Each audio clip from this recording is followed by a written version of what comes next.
ఆంధ్రప్రదేశ్ ప్రభుత్వం ప్రతిష్టాత్మకంగా నిర్వహిస్తున్న మెగా పేరెంట్స్ టీచర్స్ మీటింగ్ 4.0 కార్యక్రమంలో భాగంగా ఒంగోలులోని సత్యనారాయణపురం మండల పరిషత్ ప్రాథమిక మోడల్ పాఠశాలలో ప్రత్యేక కార్యక్రమాన్ని నిర్వహించారు. ఈ కార్యక్రమానికి Shriram multi super speciality hospital managing director, chief joint replacement surgeon doctor Chapala Vamsikrishna, high risk pregnancy specialist, సంతాన సాఫల్య నిపుణురాలు, laparoscopy surgeon doctor Chapala Shanthakumari ముఖ్య అతిథులుగా హాజరయ్యారు. పిల్లలు విద్యతో పాటు ఆరోగ్యం కూడా ఎంతో ముఖ్యమని డాక్టర్ వంశీకృష్ణ పేర్కొన్నారు. అనంతరం విద్యార్థులందరికీ ఈ విద్యా సంవత్సరానికి సరిపడా ప్రత్యేకంగా ముద్రించిన నోట్బుక్స్ తో పాటు ఉచిత హెల్త్ స్క్రీనింగ్ కార్డులను అందజేశారు. ఈ కార్యక్రమంలో సీనియర్ గైనకాలజిస్ట్ డాక్టర్ సరోజినీదేవి, చిన్నపిల్లల వైద్య నిపుణులు doctor Gangasagar Reddy, resident medical officer doctor Koppolu Soumitra తదితరులు పాల్గొన్నారు. తన ఇద్దరు కుమార్తెలను ఐఏఎస్లుగా చూడాలి అన్నదే తన జీవిత లక్ష్యమని ఓ తల్లి రేణుక భావోద్వేగంగా చెప్పడంతో సభలో చప్పట్లు మారుమోగాయి. ఆమె తల్లి సంకల్పాన్ని అభినందిస్తూ డాక్టర్ చాపల శాంతకుమారి శాలువాతో సత్కరించి కుమార్తెలు తమ లక్ష్యాలను సాధించాలి అంటూ ఆశీర్వదించారు. ఈ కార్యక్రమంలో మాజీ కార్పొరేటర్ అంగిరేకుల గురవయ్య, పాఠశాల ప్రధానోపాధ్యాయురాలు, ఉపాధ్యాయులు, తల్లిదండ్రులు, విద్యార్థులు పాల్గొన్నారు. ధన్యవాదాలు. ముఖ్యంగా స్టూడెంట్స్ పిల్లలకి చెప్పాలనుకుంటుంది, విద్య అనేది చాలా విలువైనది. ప్రపంచం అంటే మనం ఉన్నప్పుడు మన తల్లిదండ్రులు మనకి కావాల్సినవన్నీ ఇస్తారు.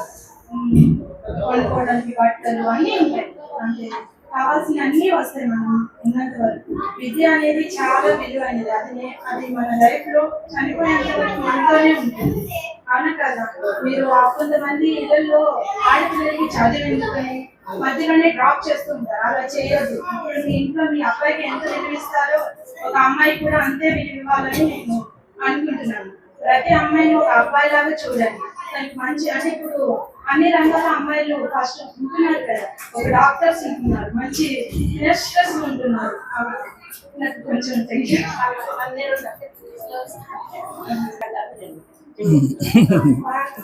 మంచిగా మీ పిల్లల్ని చదివించి మంచి ఉన్నత స్థితికి తీసుకురావాలని కోరుకుంటున్నాను. ప్రతి అమ్మాయికి నేను ధైర్యం ఇవ్వాలి ఒక తల్లిదండ్రులుగా. నీకు ఇదెందుకు అని ఎప్పుడు వేలను చేసి మాట్లాడద్దు. ఎందుకంటే నేను చాలా విలేజ్ లో పిల్లల్ని చూసుకుంటున్నాను కాబట్టి నాకు తెలుసు. అమ్మాయిని నువ్వు దీనికి పనికి రావు అని మాట్లాడతారు, కానీ ప్రోత్సహించండి. ఒక అబ్బాయికి ఎలాంటి ప్రిఫరెన్స్ ఇస్తావు బయటికి వెళ్ళడానికి, అలాగే నీ కూతురికి ప్రిఫరెన్స్ ఇచ్చి చూడండి, బయటికి పంపించి చూడండి తను ఎలాగా మంచి ఉంటుందో. ఇక్కడ డాక్టర్ గారు ఉన్నారు, తను ఒక మహిళే. ఇక్కడ టీచర్ గారు ఉన్నారు, ఆమె ఒక మహిళే కదా. ఎన్నో మంచి మంచి ఉన్నత స్థితిలో ఉన్నాం. యోమికా సింగ్ అంటే యుద్ధం చేసే కాడ యోమికా సింగ్ ఉన్నది కదా. మన దేశం కోసం యుద్ధం చేసే ఆమె కూడా ఒక మహిళ. మన పిల్లల్ని మంచిగా చదివించండి, మంచి ఉన్నత స్థితికి తీసుకొచ్చేలా మన తల్లిదండ్రులుగా ప్రోత్సహించండి. కొంతమంది 10th క్లాస్ లోనే వివాహం చేస్తారు, దానికి మంచి అంటే దానికి మెచ్యూరిటీ ఉండదు. దాని భవిష్యత్తు ఎలా ఉంటుంది, ఒక పిల్లలు చదువుకునే వయసులో మ్యారేజ్ చేస్తారు. ఆ టైంలో పిల్లల్ని కంటుంటారు, తను చదువుకునే టైంలో పిల్లలు కంటారు. పిల్లలకి అనే వయసు అంటే మ్యారేజ్ చేసుకునే వయసులో పిల్లలను కంటారు.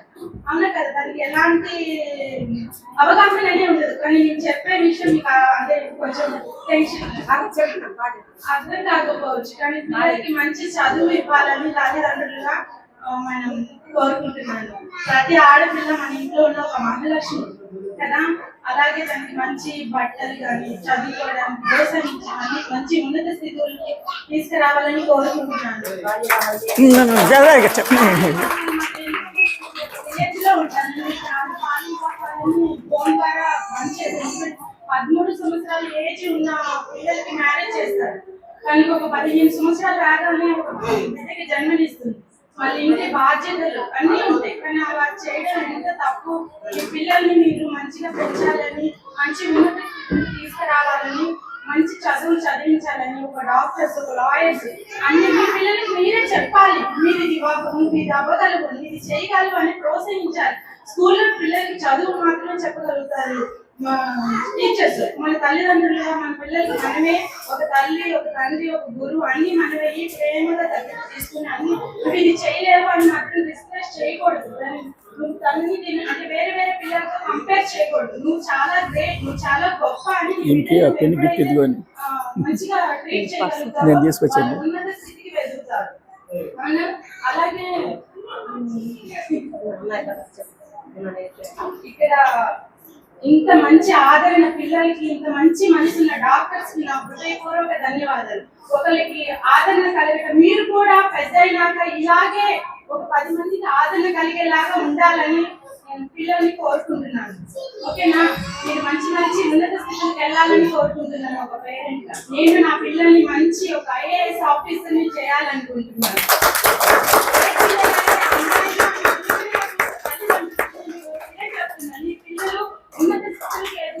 నువ్వు మంచిగా తనకి కష్టపడి సంపాదించి మంచి విద్యా బుద్ధులు నేర్పిస్తావు, అప్పుడు వాళ్ళని మంచి ఉన్నత స్థితికి తీసుకువెళ్తారు. 10th డిస్కౌంట్ పర్లేదు, 10th కాదు, నీ పీజీ కంటే ఎక్కువ లేఖ జ్ఞానం చేసుకున్నావు అనమాట. ఎందుకంటే కూర్చోం అట్లాగే ఉండి, ఎందుకంటే ఈరోజు నేను హాస్పిటల్లో ఒక 100 మంది పేషెంట్ చూస్తాను, ముసలోళ్ళు చూస్తూ ఉంటే ఆ 100 మంది ముసలోళ్ళు 100కి 70 మంది తీసుకొచ్చేది కూతురునే. కూతురు ఎక్కడ ఉంటుంది, ఆ ముసలోళ్ళు ఎక్కడ ఉంటారు. ఏనైనా మీ అబ్బాయి లేడంటే మా అబ్బాయి నన్ను పట్టించుకోడా అని చెప్పాడు. నేను ఇంకో మాట రకం చెప్పాలంటే, ఈరోజు మీరు అంటా ఉన్నారుగా అబ్బాయిలు చదివిస్తాం, అమ్మాయిల్ని మానిపిస్తాం, పెళ్ళిళ్ళు చేస్తామని చెప్పని, అమ్మాయిలు చదివిస్తామని చెప్పని. మన ముసలోళ్ళు అయితే మనం చూసేది అమ్మాయిలే. ఇది నేను చెప్పదలుచుకున్నామన్న. కాబట్టి మీరు అబ్బాయిలతో కూడా అమ్మాయిలు కూడా ఈక్వల్ ఇంపార్టెంట్ ఇవ్వండి. రేపు పొద్దున మనల్ని వాళ్ళే చూసుకుంటారని చెప్పి నేను తెలియజేసుకుంటూ, మేడం గారు తిరిగి చిన్న గిఫ్ట్ ఇవ్వాలనుకుంటా ఉన్నారు. ఇంత బాగా చెప్పినందుకు. మీ పిల్లలు ఎక్కడున్నారు? ఐఏఎస్ కావాల్సిన వాళ్ళు.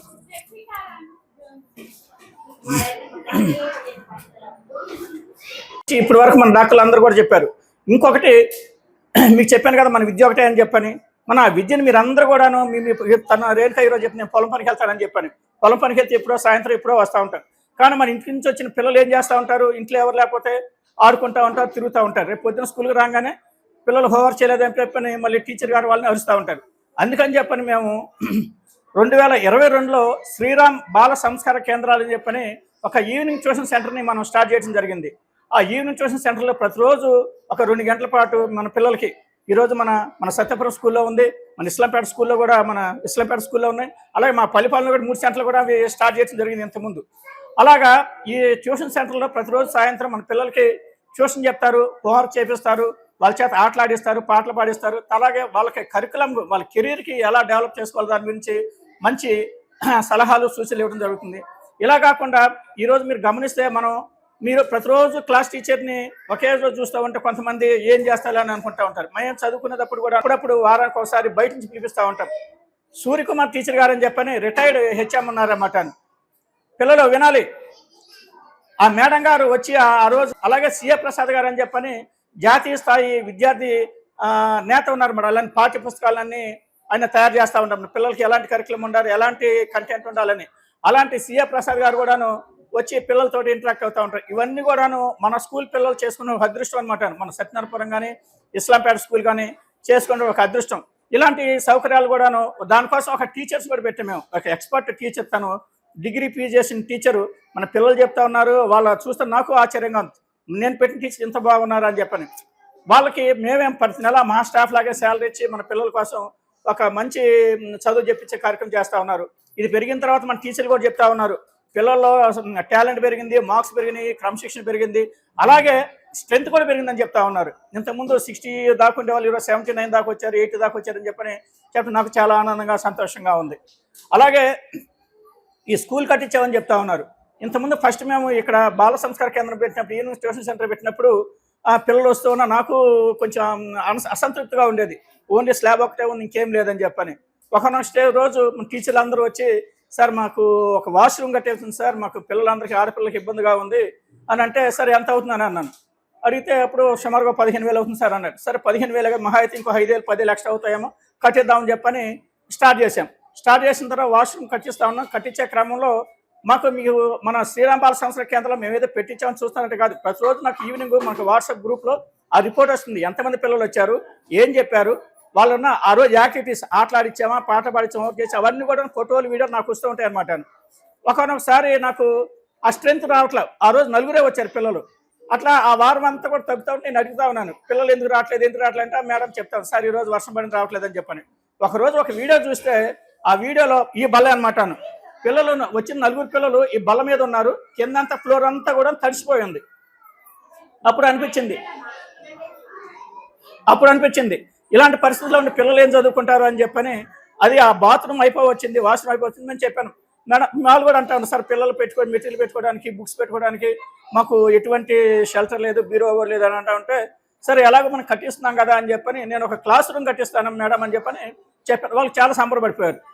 సరే ఒక క్లాస్ రూమ్ మనం స్టార్ట్ చేస్తే తర్వాత అర్థమైంది, ఒక క్లాస్ రూమ్ స్టార్ట్ చేస్తే మిగతా వాళ్ళందరూ బయట ఉంటారని చెప్పని ఇది కాదు అని చెప్పని మనం ఎన్నో చేస్తా ఉన్నాం, ఎన్నో ఖర్చు పెడతా ఉన్నాం, కొన్ని అనవసరం ఖర్చులు కూడా పెడతా ఉన్నాం అని చెప్పని అలా కాదని చెప్పిన అప్పుడు డిసైడ్ చేసి మిగతా అన్ని క్లాస్ రూమ్స్, అలాగే కిచెను, ఫ్లోరింగు, తర్వాత గేటు, తర్వాత పిల్లలు కడుక్కోవడానికి సంబంధించిన ట్యాపు, తర్వాత ఈ ఎలక్ట్రిక్ ఫ్యాన్లు కానీ, తర్వాత నాకు ఒకటి మిగిలిపోయిందంటే ఆ పైపులు అనేవి నాకు బయట ఉండటం నచ్చట్లేదు, ఇప్పుడు కూడా నచ్చలేదు. కానీ ఆ పైపుల లోనికి వెళ్ళాలంటే అది ఫ్లోరింగ్ని డ్యామేజ్ చేయాల్సి వస్తుంది. కానీ అది ఫ్లోరింగ్ డ్యామేజ్ చేయడానికి కుదరదు కాబట్టి నాకు ఇప్పటికీ అది అసంతృప్తిగానే ఉంది. అలాగే క్వాలిటీలో కూడా ఎక్కడ కూడా మేము వెనకంజ కాంప్రమైజ్ కాలేదు. ఒకసారి ఈ బ్లాక్ బోర్డు కానీ ఈ పెయింట్ కానీ నాకు నచ్చకపోతే దాన్ని మళ్ళీ డబుల్ పెయింటింగ్ చేయడం జరిగింది. వాళ్ళు అంటారు, సార్ డబ్బులు వేస్ట్ కాదు సార్, ఇది బాగానే ఉంటుందన్నా కానీ మనీ వేస్ట్ అయినా పిల్లలకు మంచి ఎడ్యుకేషన్ రావాలని చెప్పని ఖర్చు వెనకాడకుండా చేయడం జరిగింది అన్నమాట. అలాగే పెయింట్స్, ఈ పెయింట్స్ కూడాను మనకి ఏదైతే బాగుంటుందని చెప్పని 1-4 సార్లు స్టడీ చేసి 4 స్కూల్స్ తిరిగి ఈ పెయింట్స్ చేయడం జరిగింది. అలాగే మన ఈ కాంపౌండ్ వాల్ కూడాను, ఆ గేట్ కూడాను, బయట ఉన్న గేట్, పిల్లలు బయటకు వెళ్లకుండా బయట పిల్లలు లోనికి వస్తూ ఉంటారు, వీళ్ళందరూ కూడా మనం రాకుండా చూడటం కోసం అని చెప్పని ఆ గోడకున్నటువంటి ఆ గేట్ని కూడాను మంచి హైట్లోను క్వాలిటీలో వెనకాడకుండా మనం చేయడం జరిగింది అనమాట. ఇవన్నీ కూడా మేము చేసింది మన పిల్లల కోసం, మన సత్యనాపురంలో ఉన్న పిల్లల కోసం. ఎందుకంటే మేము కూడా సత్యనాపురంలో ఉంటున్నాం,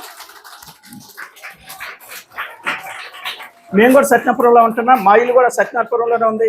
ఇదంతా మన ఊరు, మన కొత్తపట్నం పల్లిపాలెం ఎలా మా ఊరు పుట్టినూరు, ఈ సత్యనారాయణపురం కూడా మా ఊరే అనే ఉద్దేశంతో ఈ సత్యపురాన్ని అంతా కూడా మేము ఓన్ చేసుకొని ఇది మా ఊరే, మా ఇంటి పక్కన వాళ్ళు, మా చుట్టుపక్కల వాళ్ళని చెప్పని భావించి వీళ్ళందరికీ మన ఊరు చేస్తుంది. అలాగే మా కొత్తపట్నం పల్లిపాలెంకి ఎలా అయితే మేము ఉచితంగా ఓపీ చూస్తున్నామో అలాగే మన సత్యనారాయణపురం వాళ్ళందరూ కూడా మనం ఫ్రీ ఓపీ చూస్తూ ఉన్నాం. ఎవరైనా కానీ వచ్చి సత్యనారాయణపురం అంటే చాలు, మీ దగ్గర మనీ తీసుకోరు, ఓపీ ఫ్రీగా ఇస్తారు. ఇందాక మన డాక్టర్ చెప్పారు, ఈ కార్డు తీసుకుని 4 రోజులు ఫ్రీ, ఆ కార్డు మీకు 4 రోజులు, సంవత్సరం మొత్తం ఫ్రీనే, ఏ కార్డు నా లేకపోయినా కానీ. మీరు చేయాల్సిందల్లా కూడా నేను సత్యనారాయణపురం అని ఒక మాట చెప్తా చాలు. అలాగే మన స్కూల్లో చదివే పిల్లలందరూ కూడా ఫ్రీగానే చూస్తూ ఉన్నాం. అలాగే ఇస్లాంపేట పిల్లలకు కూడా, మన ఇస్లాంపేట పిల్లలకి ఎలా చూస్తున్నామో మన సత్యనారాయణపురం పిల్లలు, అలాగే ఇస్లాంపేటలో ఉన్న ప్రకాష్ నగర్ కాలనీ పిల్లలు కూడా అలాగే ఉచితంగా చూస్తామన్నమాట. ఈ సదుపాయాలన్నిటి కూడా మీరు ఉపయోగించుకోవాలని చెప్పని నేను కోరుకుంటూ ఉన్నాను.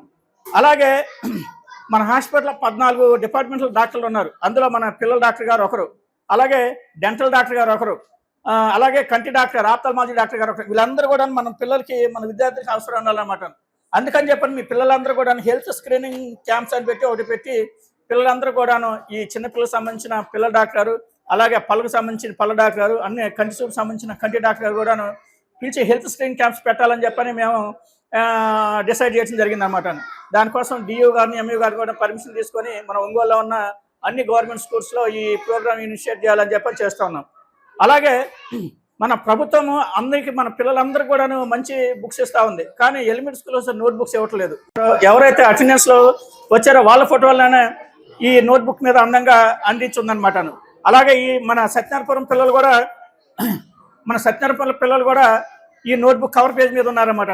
సో మీకు ఈ సంవత్సరానికి సరిపడా నోట్ పుస్తకాలన్నీ ఒక్కొక్క పిల్లలకి మన టీచర్ గారు చెప్పారు ఏమేం కావాలనేవి 1 నుంచి 5 వరకు చెక్ రూల్డ్, 4 రూల్డ్, వీళ్ళని కాపీ రాసుకోవడానికి, తర్వాత మ్యాథ్స్ రూల్ బుక్స్, ఇవన్నీ కూడాను ఒక పిల్లవాడికి సంవత్సరం మొత్తానికి ఎన్ని నోట్ పుస్తకాలు, అన్ని నోట్ పుస్తకాలను మీకు ఈరోజు అందించడం జరుగుతూ ఉంది.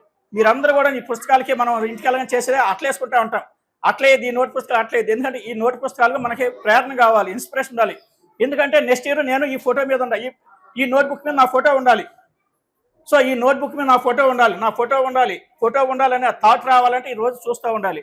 సో ఈ విధంగా మీరు పిల్లలకి ట్రైన్ చేయాలని చెప్పని కోరుకుంటూ, అలాగే మన రేణుక చాలా బాగా చెప్పింది, పిల్లల్ని కూడా కలెక్టర్ చేయాలని చెప్పింది. కలెక్టర్ చేయండి. మనం చాలామంది అంటూ ఉంటాం మనం పేదవాళ్ళు, మనం ఏం చేస్తామని చెప్పి.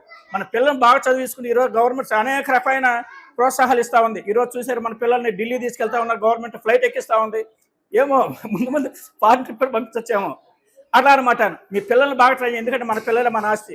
కాబట్టి మీరు రోజులో కనీసం 1 గంట పిల్లల మీద స్పెండ్ చేయండి. వాళ్ళని ఉన్నత విద్యార్థులుగాను, ఉన్నత పౌరులుగాను తీర్చిదిద్దండి. వాళ్ళే మనకి, మీకే కాదు మన దేశానికి కూడాను భావి భారత పౌరులా తయారవుతారు అని చెప్పని ఆశిస్తూ, పిల్లలు మీరందరూ బాగా చదివి ఈ స్కూల్కి, ఇందాక మీ మేడం గారు చెప్పినట్టు ఇక్కడ స్టేజ్ మీద అందరూ పెద్ద పెద్ద వాళ్ళని వీళ్ళందరూ స్ఫూర్తి తీసుకొని మీరు కూడా బాగా భవిష్యత్తులో మీ డ్రీమ్స్ కలెక్టర్ కావాలనుకున్న వాళ్ళు, ఎస్పీ కావాలనుకున్న డాక్టర్ అందరూ అయ్యి. ఆరోగ్యమే మహాభాగ్యం అంటారు, కానీ ఆరోగ్యాన్ని నమ్మకంగా కాపాడే స్థానం ఎక్కడ? ఇది ఒంగోలులో మీకు దగ్గరగా మన Venkataramana nursing home private limited. Caring your life 54 ఏళ్ల విశ్వాసంతో ఇది ఒక హాస్పిటల్ కాదు, ఇది ఒక విశ్వాసం. 3 తరాలుగా వేలాది కుటుంబాలను ఆరోగ్యంగా నిలిపిన ఆదరణ. మా నిపుణుల వైద్య బృందం మా దగ్గర అనుభవం కలిగిన బృందంలో అందించే సేవలు neuro surgery, general medicine, diabetes, pulmonologist, general surgery, ophthalmology, urology, orthopaedic, ENT, paediatrics, dental surgery, anaesthesiology, gynaecology, cardiology, emergency మరియు క్రిటికల్ కేర్. ఒంగోలులో ఆరోగ్యానికి ఒక కొత్త శకం ప్రారంభమవుతుంది. వెంకటరమణ ఐ హాస్పిటల్ ప్రారంభించబడింది. కంటి ఆరోగ్యానికి ప్రత్యేక పరిష్కారంగా ప్రభుత్వ ఉద్యోగులు, రిటైర్డ్ ఉద్యోగులు మరియు వారి కుటుంబ సభ్యుల కోసం ఈహెచ్ఎస్ ద్వారా వైద్యం, క్యాష్లెస్ సేవలు, Medi Assist, Star, GHPL, Aditya Birla, Bajaj Allianz మరియు ఇతర ప్రముఖ హెల్త్ స్కీమ్లు అందుబాటులో ఉన్నాయి. ఆరోగ్యశ్రీ, డాక్టర్ ఎన్టీఆర్ వైద్య సేవా నిధి అందుబాటులో ఉన్నాయి. చిరునామా ఆర్టీసీ బస్టాండ్ ఎదురుగా, Kurnool road, Ongole. Phone number 08592282623, cell number 9100679099. Eye hospital number 9866484770. Website www.venkatramanarsinghome.com. Facebook www.facebook.com/pkrnh. Venkataramana nursing home, 3 తరాల విశ్వాసం, నూతనతతో కూడిన సేవ. మేము కేవలం చికిత్స చేయము, మేము శ్రద్ధ వహిస్తాం, పరిరక్షిస్తాం. సేవ చేయడం మాకు ధ్యేయం.